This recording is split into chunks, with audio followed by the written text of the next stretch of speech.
Good morning class. Welcome to Kholeshwar genius CBSE school Ambajogai. Kholeshwar genius CBSE school में आप सभी का स्वागत है। ये हमारी हिंदी की तासिका है। आज हम सीखने वाले हैं व्याकरण के बारे में, जो हम कक्षा 5वीं से 8वीं के लिए सीखने वाले हैं। आज हम जो सीखने वाले हैं वो है संज्ञा। संज्ञा मतलब क्या, इसके बारे में हम डिटेल में जानकारी लेंगे। संज्ञा किसे कहते हैं, संज्ञा की परिभाषा मीन्स डेफिनेशन क्या है। जैसे हम पार्ट्स ऑफ स्पीच सीखते हैं, जैसे हम शब्दांच्या जाती मराठी में सीखते हैं, उसी प्रकार हिंदी में भी इसका अनन्य साधारण महत्व है। बहुत ही ज़्यादा इम्पोर्टेंट ये चीज़ है। जैसे हम काल के बारे में, काल के भेद के बारे में, उसी प्रकार आज हम संज्ञा के बारे में जानकारी लेंगे। सबसे पहले उसकी परिभाषा यानी डेफिनेशन क्या है। जिस शब्द के द्वारा किसी व्यक्ति, वस्तु, स्थान अथवा भाव के नाम का बोध हो उसे संज्ञा कहते हैं। जैसे आयुष, नेहा, गाजियाबाद, पुस्तक, बुढ़ापा, ईमानदारी, गर्मी आदि संज्ञा के 3 भेद होते हैं। तो सबसे पहले ये जान लो संज्ञा किसे कहते हैं। What is the definition of noun. संज्ञा मीन्स नाउन, मराठी में हम उसे नाम कहते हैं।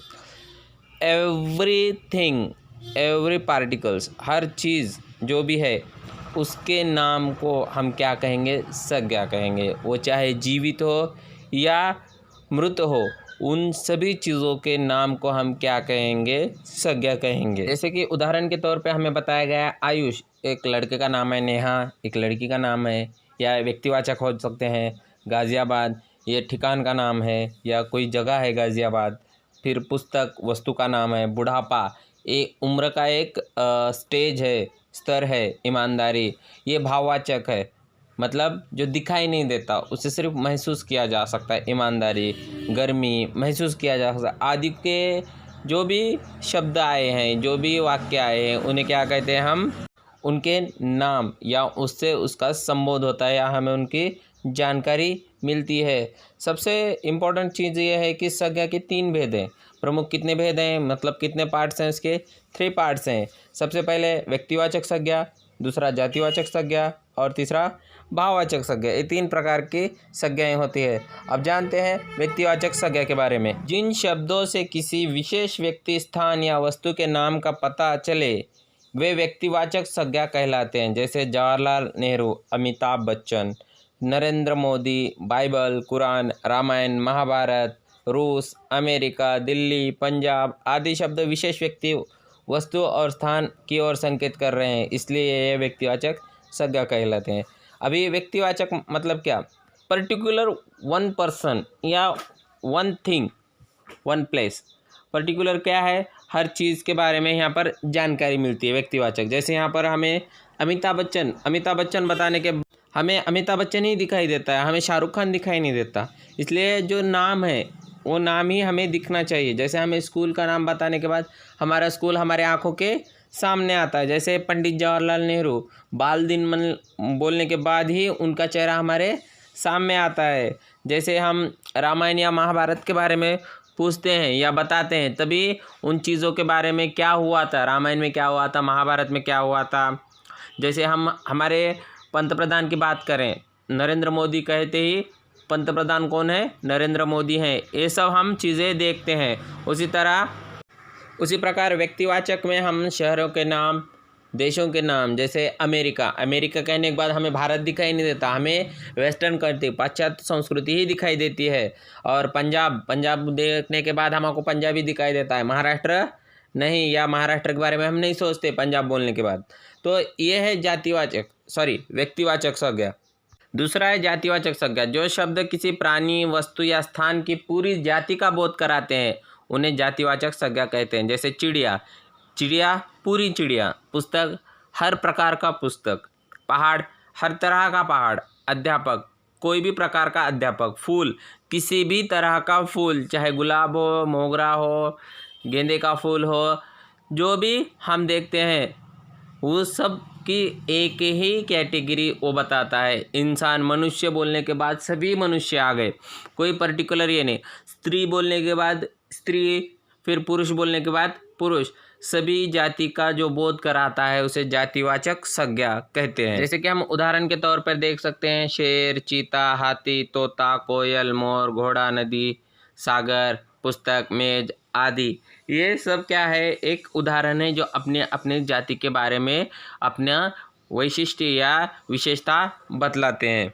तीसरा है भाववाचक संज्ञा। वे संज्ञा शब्द जिनसे प्राणी या वस्तु के गुण, दोष अथवा दशा आदि का ज्ञान होता है वे भाववाचक संज्ञा कहलाते हैं। जैसे मिठास, बुढ़ापा, थकान, गरीबी, हंसी, साहस, वीरता आदि शब्द भाव, गुण, अवस्था तथा क्रिया के व्यापार का बोध करा रहे हैं, इसलिए ये भाववाचक संज्ञाएं हैं। देखो इसमें सबसे इम्पोर्टेंट क्या है, हमारे इमोशन।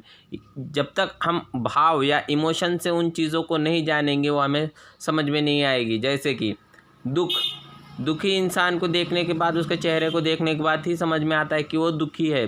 चाहे हंसी हो, खुशी हो, चाहे कोई भी उम्र का स्तर हो या बुढ़ापा हो, जवानी हो, बचपना हो, ये सब हम क्या कहते हैं, इसमें हमारी संज्ञाएं जो है वो भाववाचक काम करती है, हमारे इमोशन से वो डेवलप होती है। कुछ इम्पोर्टेंट फैक्ट्स। भाववाचक संज्ञाएं सामान्यतः महसूस की जाती हैं और अगणिय, जिन्हें गिना नहीं जा सकता। इनका प्रयोग सदैव एक वचन में होता है, जैसे गरीब और अमीर। जैसे कि ये सब भाववाचक है। बुढ़ापा, ये सब क्या है, भाववाचक है। इनसे हमें महसूस करना चाहिए। गरीबी हम महसूस करते हैं, अमीरी हम महसूस कर सकते हैं, बुढ़ापा हम देख सकते हैं, या उनके क्या क्या उनको तकलीफ़ है ये हम समझ सकते हैं। उसके बाद जातिवाचक संज्ञाएं गणितीय होती हैं, मतलब ये गिना जा सकता है। जैसे भाववाचक गिना नहीं जा सकता, कितना बुढ़ापा, इतना है, उतना है, या कितनी हंसी है, इतनी है, उतनी है, हम गिन नहीं सकते। जैसे जातिवाचक हम गिन सकते हैं, कितने मनुष्य हैं, कितने प्राणी हैं। कभी कभी व्यक्तिवाचक संज्ञा का प्रयोग जातिवाचक संज्ञा में रूप में किया जाता है और कुछ समय में व्यक्तिवाचक में जातिवाचक का इस्तेमाल किया जा सकता है। जैसे हमारे देश में रावणों की कमी नहीं है, मतलब हमारे देश में रावण मतलब बुरे लोग बहुत हैं, ऐसा उसका अर्थ हो सकता है जो हम गिन सकते हैं। ऐसे इसके बाद आगे का देखते हैं। देखो जहाँ देखें वहाँ अंग्रेज़ी का बहुत प्रभाव है, इसके वजह से हिंदी पर उसका प्रभाव आया हुआ है। इसमें दो संज्ञाएं के जो भेद हैं वो बढ़ चुके हैं, एक द्रव्यवाचक, एक समूहवाचक। द्रव्यवाचक के बारे में जानकारी लें। जो संज्ञा शब्द किसी धातु, द्रव्य, पदार्थ आदि का बोध कराते हैं इसे वे द्रव्यवाचक संज्ञा कहते हैं। जैसे आटा, चीनी, दाल, लोहा, घी मीन्स मटेरियल नाउन, जो हम अंग्रेज़ी में बोलते हैं उसे एवरी मटेरियल, एवरी पार्टिकल्स। जैसे आटा हो, चीनी हो, जो रोज़मर्रा की ज़िंदगी हम यूज़ कर सकते हैं, उसे द्रव्यवाचक संज्ञाएं कहते हैं। इसके बाद है समूहवाचक मीन्स कलेक्टिव नाउन। जिन संज्ञा शब्दों से एक ही जाति के व्यक्तियों या वस्तुओं के समूह का बोध होता है उन्हें समूहवाचक कहते हैं। मीन्स टीम, जैसे सेना में सिर्फ आर्मी के लोग ही दिखाई देते हैं या सैनिक ही दिखाई देते हैं। परिवार में फैमिली में कौन से लोग हो सकते हैं वो हम दिख सकते हैं, या टीम हो, क्रिकेट टीम हो, या फूलों का गुच्छा हो।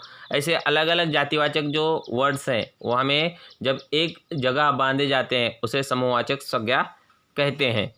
भाववाचक संज्ञा का निर्माण कैसा होता है? पहले जातिवाचक संज्ञा से होता है वीर से वीरता, मित्र मित्रता, पशु पशुता।